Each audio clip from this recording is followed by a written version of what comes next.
Vishwanath સતવાબાબા trust સંચાલિત Shri Dineshbhai Shamjibhai Ravani science કોલેજના online video લેક્ચરમાં આપ સૌનું સ્વાગત છે.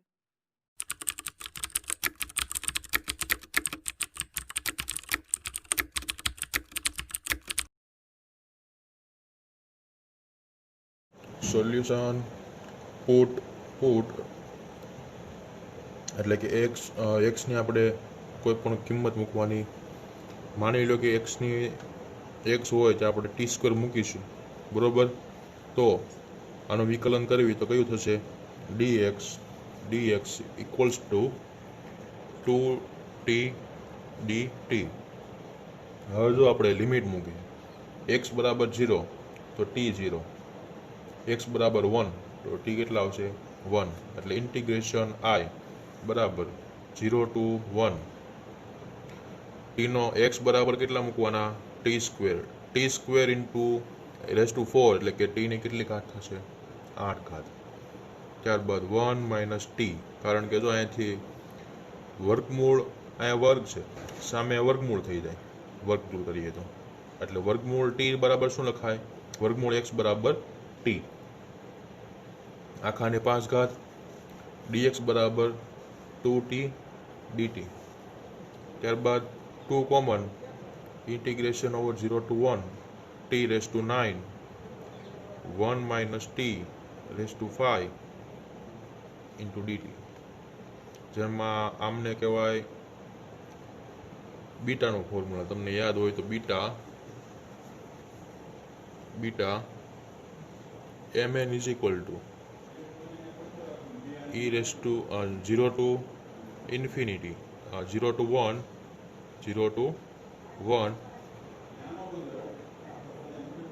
x⁻m−1 અને 1 -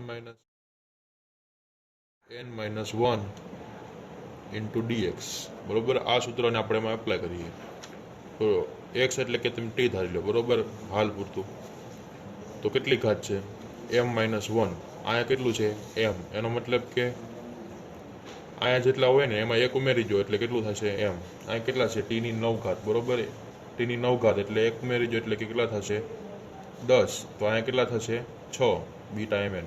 હવે આપણને ખબર છે કે બીટા mn બરાબર હજી એક સૂત્ર છે આપણી પાસે, ગામા n એના છેદમાં ગામા m વત્તા n, બરોબર. એ સૂત્રનો આપણે ઉપયોગ કરીશું. એટલે કેટલા થશે? 2 10 ગામા 6 ગામા 16. અહીંયા 2 ના 2, બરોબર. અહીંયા થશે 9 ગામા, પછી આના 9 ફેક્ટોરિયલ થશે, બરોબર. અહીંયા કેટલા છે? વર્ગમૂળ 6, બરોબર. આને કેમ લખાય? 1 × 2 × 3 × 4 × 5 × 6 છેદમાં અહીંયા કેટલા છે? ગામા 16 એટલે લખાય 15,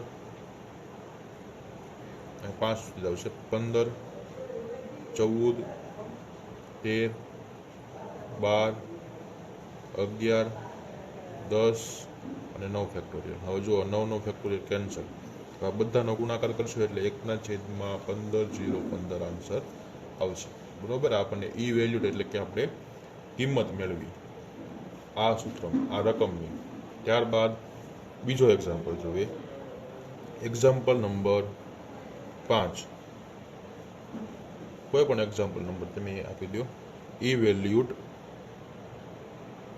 વેલ્યુડ કિંમત મેળવવાની છે 0 to 1 y⁻q−1 log 1/y⁻p−1 into dy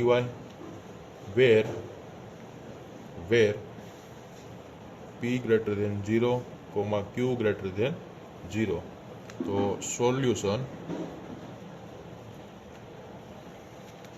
solution હવે log y is equal two આપણે કિંમત ધારી લેવી t ની, બરોબર. તો log y અહીં લખવાનું લેટ એટલે કે ધારો કે log 1/y is equal two t. 1/y is equal two કેટલા થશે? t થશે. તો y ઇઝ ઇક્વલ ટુ અહીંયા log હોય, બરોબર છે. 1/y અહીંયા log છે, log દૂર કરવી તો સામેનું જે પદ હોય ને એ ઈના ઘાતમાં વયું જાય એટલે ઈ રેસ ટુ થઈ જાય, ઈ રેસ ટુ ટી. હવે વાય ઇઝ ઇક્વલ ટુ કેટલા થશે? પદ ઉલટાવું તો સામેની સાઈડ પણ ઉલટાઈ જાય એટલે e raise to minus t. બરોબર. હવે આપણે આનું શું કરવી? વિકલન એટલે કે dy. Dy is equal to minus જેટલી ઘાત હોય એટલી આગળ અને ઈ રેસ ટુ માઇનસ ટીનું e raise to minus t into dt. બરોબર. હવે જુઓ લિમિટ એક્ઝિસ્ટ કરવી. એક્ઝિસ્ટ એટલે મૂકવાની કિંમત. જો લોગ વાયની કિંમત કેટલી છે? 0. વાયની કિંમત 0 હોય બરોબર, ત્યારે ટીની કિંમત કેટલી મળે? ત્યાં ટી કેટલા હશે? ટી કેટલા છે? 0 હોય ત્યારે ઇન્ફિનિટી હોય. અને જ્યારે વાયની કિંમત 1 હશે ત્યારે ટીની કિંમત કેટલી હશે? વાયની કિંમત 1 હોય ત્યારે ટીની કિંમત કેટલી હોય? 0 હોય. અહીંયા જુઓ કોઈ પણ 0 ઘાત એટલે કેટલો જવાબ આવે વાયનો? 1. અગાઉના લેક્ચરમાં આપણે ચર્ચા કરી હતી કે e raise to minus infinity ઘાત હોય બરોબર, જવાબ કેટલો આવે? 0. એટલે I is equal to infinity integration infinity to 0 e raise to y બરાબર શું લખવાનું? E raise to minus t into કેટલા છે? Q minus 1 into t into t આને કહેવાય છે ટી ની પી માઇનસ 1 ઘાત. હવે ડીવાય બરાબર કેટલા છે? Minus E raise to minus t into DT. હવે જુઓ આ માઇનસ નિશાની છે, એને દૂર કરવી એટલે લિમિટ હોય એ ઉલટાઈ જાય એટલે 0 ટુ ઇન્ફિનિટી થઈ જાય. ઈ raise to minus t Q minus t into T raise to p minus 1 into E raise to minus t into DT. હવે જુઓ આ માઇનસ માઇનસ પ્લસ થશે. હવે આ પ્લસ ટી વાળું અને માઇનસ ટી વાળું પદ જે છે એ કેન્સલ થશે એટલે આવશે integration 0 to infinity e raise to minus t q અને t raise to p minus 1 into dt. ત્યારબાદ આપણે ટી ક્યુ બરાબર કોઈ કિંમત આપણે ધારી લઈશું બરોબર. તો t q is equal to y. T q is equal to y. તો એનું વિકલન કરવી તો q common, dt is equal to dy. તો આ is equal to integration 0 to infinity e raise to minus y raise to p minus 1 divide by Q raise to p minus 1 into dy by q. છેદમાં આવશે integration 0 to infinity. હવે common કેટલું નીકળશે? જો ક્યુ raise to minus 1 અને ક્યુ raise two 1 એટલે cancel, એટલે common કેટલા નીકળશે? ક્યુ રેસ ટુ પી. કારણ કે વાયની સાપેક્ષે સંકલન કરવાનું એટલે ક્યુ વાળું પદ કોમન આવે એટલે 1/છેદમાં q raise to p common આવશે. ઈ રેસ ટુ માઇનસ વાયના minus y. Y raise to p minus 1 into dy. હવે 1 ક્યુ રેસ ટુ પી. હવે આ જે સૂત્ર બની ગયું એ કયું? તો કે ગામા કયું? પીનું. ગામા પી એટલે લખી શકાય કે gamma P divide by Q raise to P. Next example, ઇવેલ્યુટ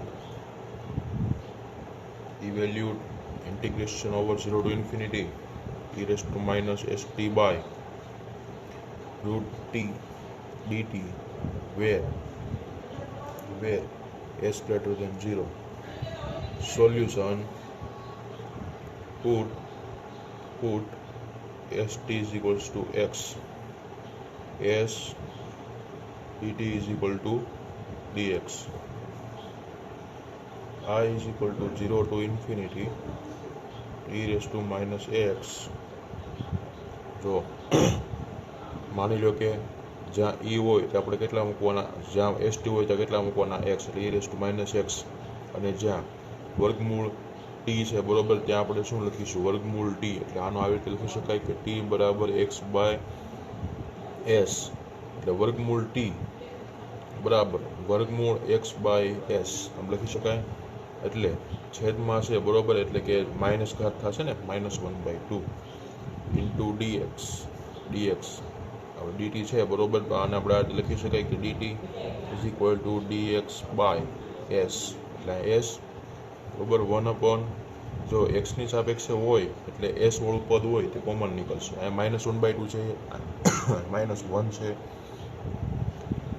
અહીંયા 1 છે અને -1/2 છે એટલે કેટલા થશે 1/2 એટલે 1/√s integration over 0 to infinity e raised to minus x raised to minus 1/2 dx.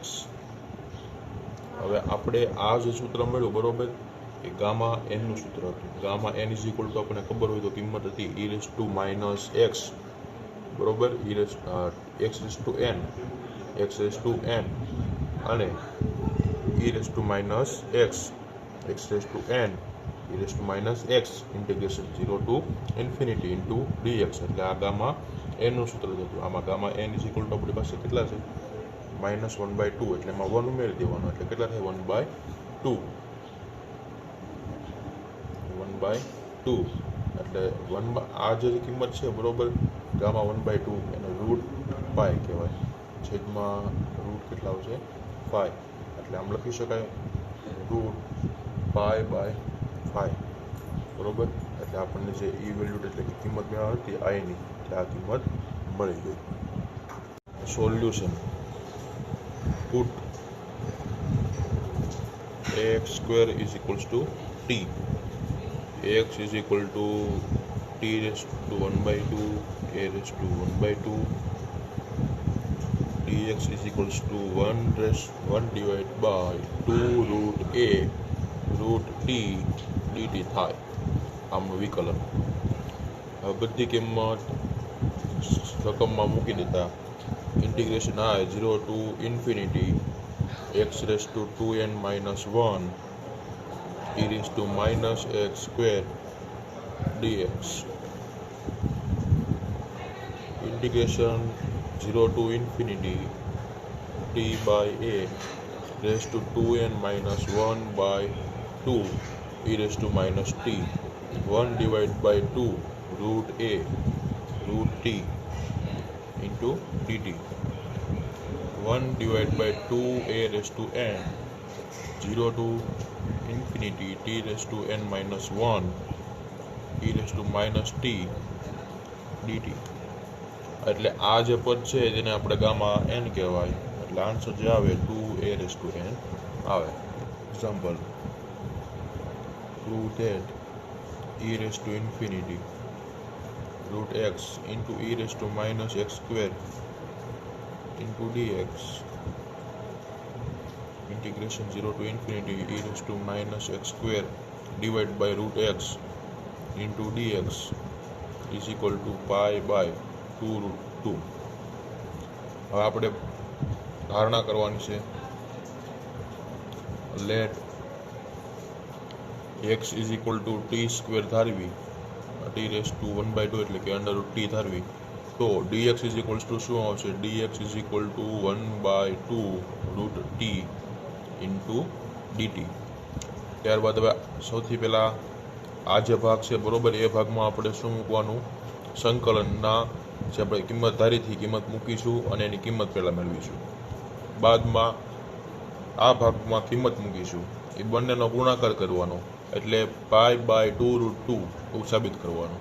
તો સૌથી પહેલાં આ જે ભાગ છે પહેલો ભાગ એમાં આપણે કિંમત ઇનપુટ કરતા integration 0 to infinity root x e raised to minus x²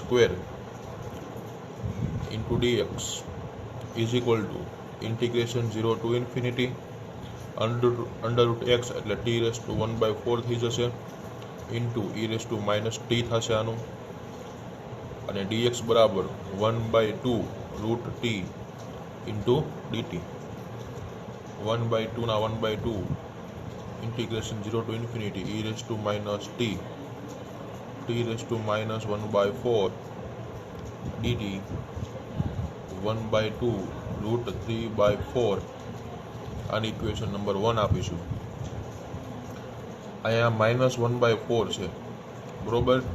તો ગામાનું સૂત્ર આપણી પાસે કયું હતું ગામા n બરાબર 0 to infinity e raised to minus x અને x raised to n minus 1 dt બરોબર. તો જો આપણી પાસે n-1 બરાબર કેટલા છે -1/4 બરોબર. અહીંયા કેટલા છે આપણી પાસે -1/4 બરોબર. આપણે અહીંયા કેટલા લખવા એ સાબિત કરવાનું ને, તો આમાં જેટલા હોય એમાં હું એક ઉમેરી દઉં એટલે n બની જાય, n જેટલો આમાં હું એક ઉમેરી દઉં બરોબર, એટલે n બની જશે.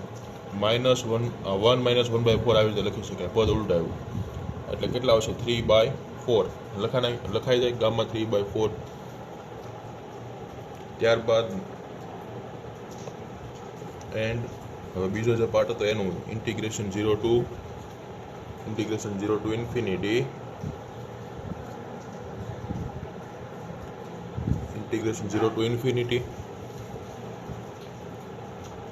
e raised to -x² divided by √x dx is equal to integration 0 to infinity e raised to -1/4 e raised to -t 1 divided by 2√t dt is equal to 1/2 common, 0 to infinity e raised to -3/4 બરોબર, -1/4 અને -1 અહીંયા -1/2 આવશે, t raised to -1/2 અંશમાં જાય એટલે અહીંયા હકીકતમાં t raised to આવશે, e raised to નહીં આવે. 4 into e raised to -t dt થશે. આ 1/2 ના 1/2 બરોબર. આમાં જેટલા હોય એમાં એક ઘાત ઉમેરી દો એટલે એ ગામાં થઈ જશે, ગામાં 1/4 અને સમીકરણ નંબર 2 આપી દો. હવે આપણી પાસે બે સમીકરણ છે એટલે લખવાનું from 1 and 2 we have integration 0 to infinity √x e raised to -x² into dx multiply integration 0 to infinity e raised to -x² divided by √x dx is equal to 1/2. આનું થશે, આનું હતું 1/2 gamma 3/4 multiply by 1/2 gamma 1/4 1/2 into 1/2 એટલે 1/4. હવે જો આપણી પાસે duplication formula, ઓયલર formula હતું gamma 1 - n is equal to √π by sin n pi, આવું આપણી પાસે હતું બરોબર. હવે માની લો કે આપણી પાસે કેટલા છે, આની કિંમત જે છે બરોબર, આ કિંમત જે છે આપણી, આ કિંમત થશે n અને આવડે થશે 1 - n વાળી કિંમત. આ n હોય તો આ 1 - n થાય. કઈ રીતે? તો માની લ્યો કે n is equal to 1/4 બરોબર, અને 1 - n is equal to 3/4. કેમ? 1 - 1/4 કરું બરોબર, તો કેટલા આવે? ગામા 1/4 ના ગામા 1/4, 4 × 4 - 1 એટલે 3/4 થઈ ગયું. એટલે કિંમત કેટલી આવે? √π ના √π divide by sine n is equal to કેટલા આપણે ત્યારે થાય 1/4, એટલે કે એના ગુણ્યા કેટલા છે પાય, એટલે π/4. sin π/4 કેટલા હોય? sin π/4 એટલે કે 1/√2. sin π/4 એટલે 1/√2, એટલે √2 જે છે એટલે કે પાય આવશે, π√2 પાય. હવે અહીંયા આપણે કેટલી ઘાત છે? 2 raised to 1/2 into પાય. અહીંયા આવશે 2 raised to 2 ઘાત બરોબર. તો આને લખી કઈ રીતે શકાય? તો માની લો કે અહીંયા પાય બરોબર, અહીંયા કેટલી છે ઘાત?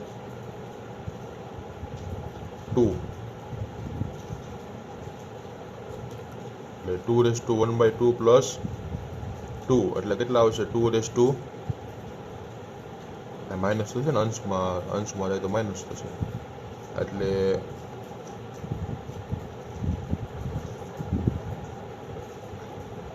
-3/2 એટલે નીચે આવશે 2√2 બરોબર. 2√2 નો આપણે માની લો કે અંશમાં છેદમાં આવે. કઈ રીતે આવ્યું? તો કે 2 ની કેટલી ઘાત છે? 1, અને 2 ની કેટલી ઘાત છે? 1/2. બંનેનો સરવાળો કર્યો એટલે કેટલો આવે? 2 raised to 3/2 મળી ગઈ કિંમત આવડી. એટલે આને π/2√2 એમ સાબિત થાય છે. Example 8. Prove that recurrence relation for beta function.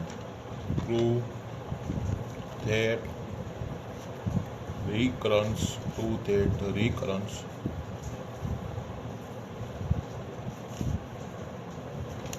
relation for beta function beta mn is equal to gamma m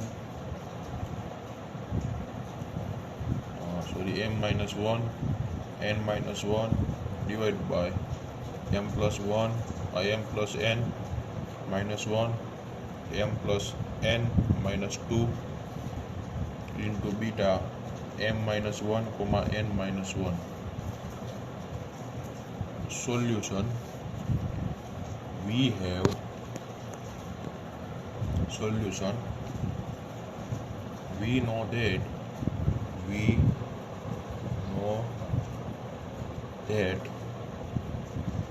beta mn is equal to gamma m gamma n divided by gamma m plus n. હવે આને આ લખી શકીએ m minus 1 gamma m minus 1 into n minus 1 gamma n minus 1 divide m plus n minus 1 બરોબર gamma m plus n minus 1. હવે આને પાછું આપણે કઈ રીતે લખી શકીએ m minus 1 આ તો એજ ઇટ ઇઝ જ આવશે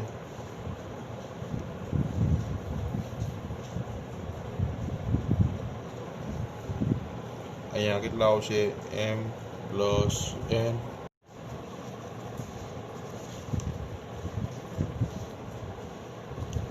m plus n minus 2 gamma m plus n minus 2 બરોબર. હવે આમાં m minus 1 n minus 1 આ લખી શકાય m minus 1 gamma m minus 1 gamma n minus 1 all divided by m plus n minus 1 m plus n minus 2 gamma m plus n minus 2. હવે આ જે કિંમત તો એઝ ઇટ ઇઝ લખવાની છે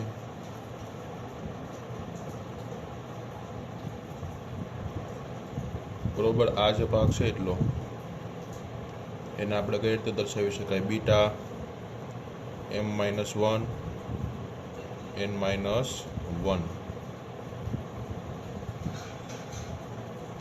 બરોબર. એટલે હેન્સ ધ પ્રૂવ અહીંયા પૂરું. ત્યારબાદ next example number 10. evaluate integration by 0 to pi by 2 under root cot theta into d theta. Solution. We know that આપણે જાણીએ છીએ we know that beta mn is equal to 2 integration 0 to pi by 2 sin 2m minus 1 theta into cos 2n minus 1 theta into d theta. હવે integration 0 to pi by 2 under root cot theta d theta is equal to integration 0 to pi by 2 square root cos theta by sin theta into d theta. અહીંયા આવશે integration 0 to pi by 2 cos 1 by 2 theta into sin 1 by 2 theta into d. જો હવે અહીંયાથી દાખલો ગણીએ 0 થી pi by 2 sin ની minus 1 by 2 ઘાત થીટા હવે into cos 1 by 2 theta into d theta. હવે આપણે 2 વડે ગુણવાના અને 2 વડે ભાગવાના એટલે સૂત્ર બની જશે 1 by 2 ના 1 by 2 બેઠા આવશે. હવે બીટા આ જે કિંમત છે અને આ કિંમત છે બંનેને સરખાવવાની છે બંનેને સરખાવાની છે આવડી કિંમતને, બરોબર. આ જે કિંમત છે યુડી કિંમત અને આ બંને આવડી કિંમત બંને સરખાવાની છે. તો સાઇનની કેટલી ઘાત છે 2m-1, એને અમુક ધાર્યો છે m, એટલે સાઇનને કેટલી છે -1/2. અહીંયા કેટલા આપેલા છે m બરાબર 2m-1, આ રીતે છે, બરોબર. તો આને કેમ લખી શકું, m+1 આ બાજુ આવશે એટલે પ્લસ, અહીં 2m છે એટલે m આમ થશે m બરાબર. હવે n બરાબર આપણે કેટલા છે -1/2, આમાં મૂકી દેવાના, -1/2 + 1/2 એટલે કેટલા આવશે 1/2/2, એટલે કે m ની કિંમત કેટલી 1/4, એટલે 1/4. હવે કોની કિંમત લેવાની, n ની કિંમત લેવાની. n બરાબર કેટલા છે 1/2. જો n બરાબર 1/2 હોય, બરોબર, તો આની સાથે સરખાના સૂત્રમાં, બરોબર. n બરાબર આપણને કેટલા આપેલા છે 2n-1.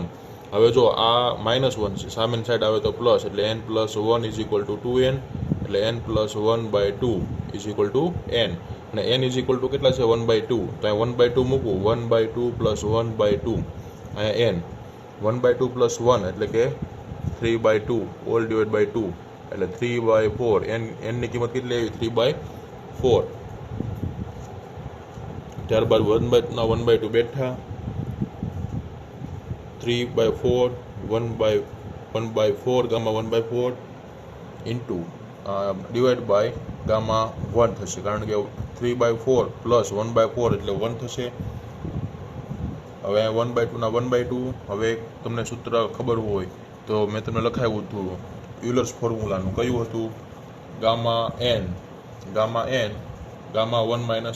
= π/sin nπ, બરોબર. હવે n આપણી પાસે તો છે 1/4 માંથી કેટલા કાઢવાના 3/4, એટલે આ n છે, આ n અને આમાં થશે આપણું n આવડવા, અને આમાં n 1 - n છે એવડી ઉપર થશે 3/4, બરોબર. તો લખી શકાય π/sin nπ એટલે sin π/4 કેટલું થાય 1/√2, બરોબર. એટલે આન્સર કેટલો આવશે π/√2.